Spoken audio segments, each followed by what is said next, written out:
My mother, like most mothers, is made of titanium. She will survive a nuclear explosion. But my father, he's like a gummy bear. And that's when I realized that my mother has always been my hero, and my father is that extra sibling I grew up with. Hello, everyone. This is my first time in Shillong. I'm super excited. Okay, so I'm just gonna start with my story. So today, I am gonna tell you the story about someone who is very dear to me, who I grew up with. Together, we love to gossip, go shopping, go on long rides, and also get into huge arguments, resulting in us not talking to each other for days.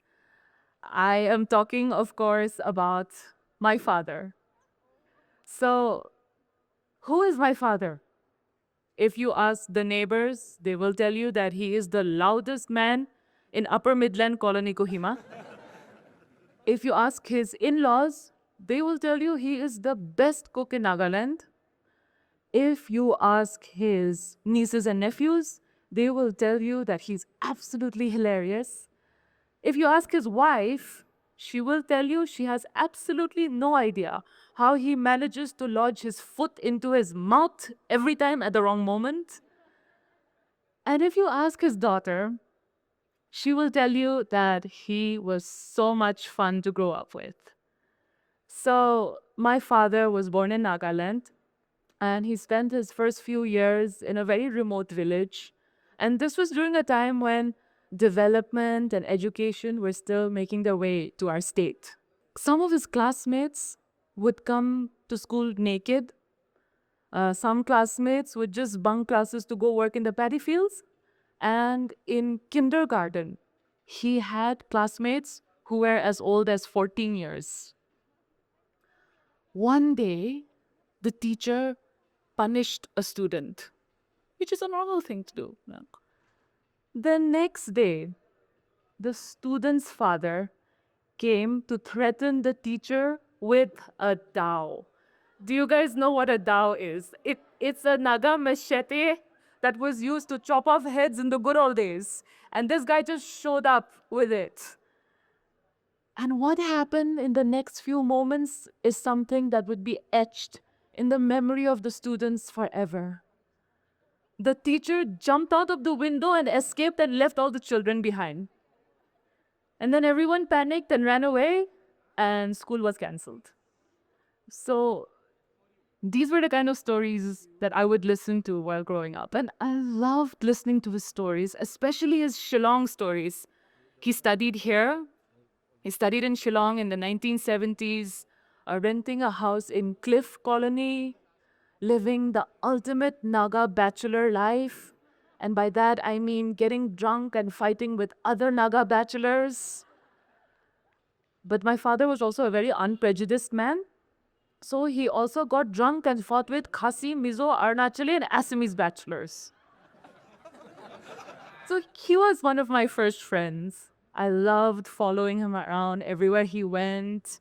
It was always an adventure. He was careless and carefree. He offended everyone. He just did not care about the boring details of life. We have 1 kilo of rice left at home. Very good. Let's cook all of it and have a party. And tomorrow we'll decide what to do. That was my father's philosophy. And that was my understanding of what fathers are supposed to be. And then I grew up and started meeting more fathers. And I was like, they are a little different. They were not as fun. They were a little scary. They didn't really enjoy doing kitchen duties or go vegetable shopping. They were the absolute authoritative figure that the entire family would listen to. My father is not any of that. So if this is what fathers normally are like, then my father is not fathering the way fathers should father. So I started listing out all his unfatherly qualities. He was not authoritative. He was bad with finances.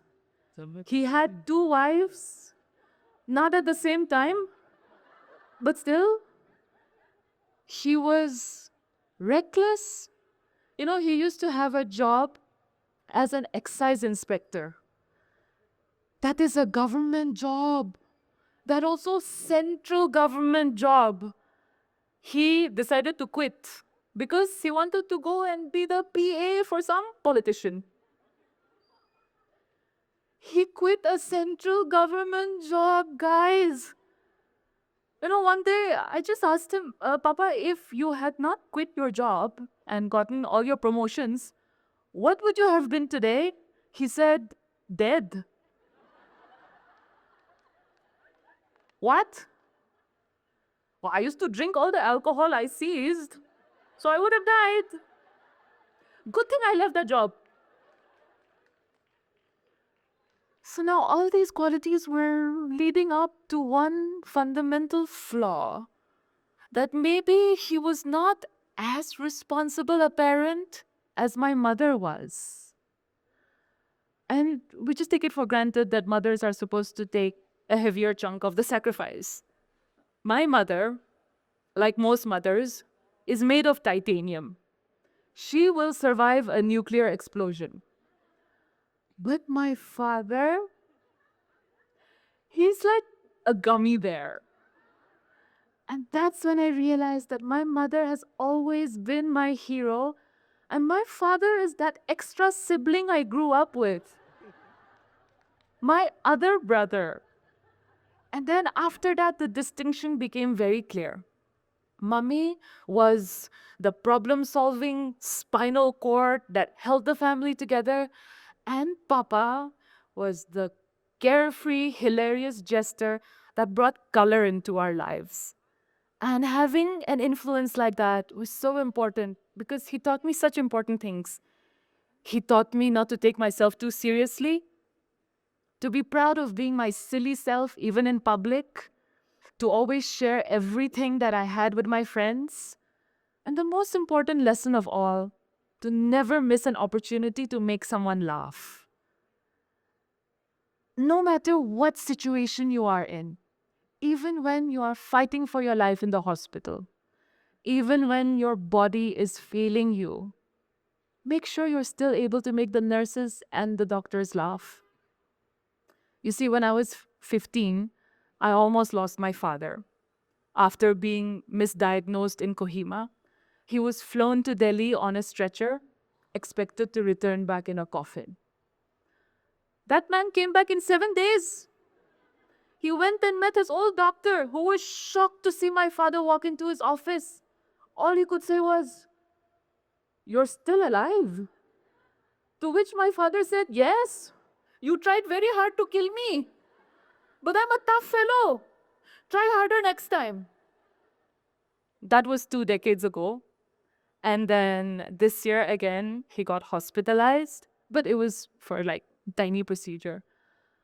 But somehow all I could think of was that image of my father from all those years ago, covered in tubes and unconscious in the ICU. It's just strange how some things are so difficult to let go of. So, anyway, this time in the hospital, I was his primary caretaker. So, it was just me and him in that tiny hospital cabin. And one day I wanted to go down and drink some tea. So, I made him comfortable. I gave him his phone to distract him with some YouTube. And then I told him, "Do not move from here until I come back. Do you understand?" And then he smiled at me, and I smiled back, and we both understood what had just happened. The parent child role reversal had also happened to us.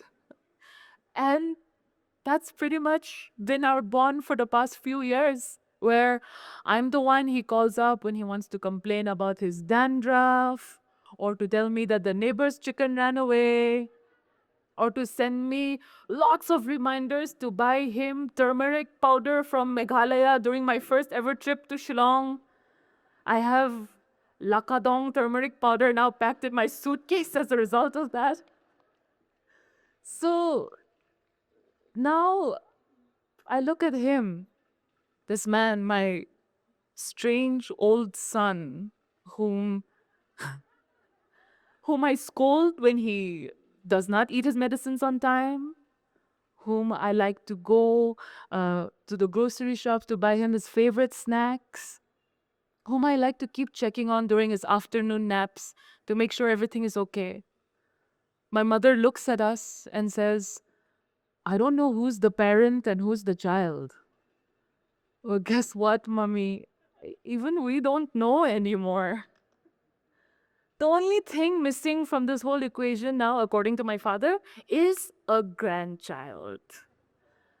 My parents have never bothered about me getting married, but my father is desperate for a grandchild. He is so desperate that just for fun, he likes to introduce other people's children as my children.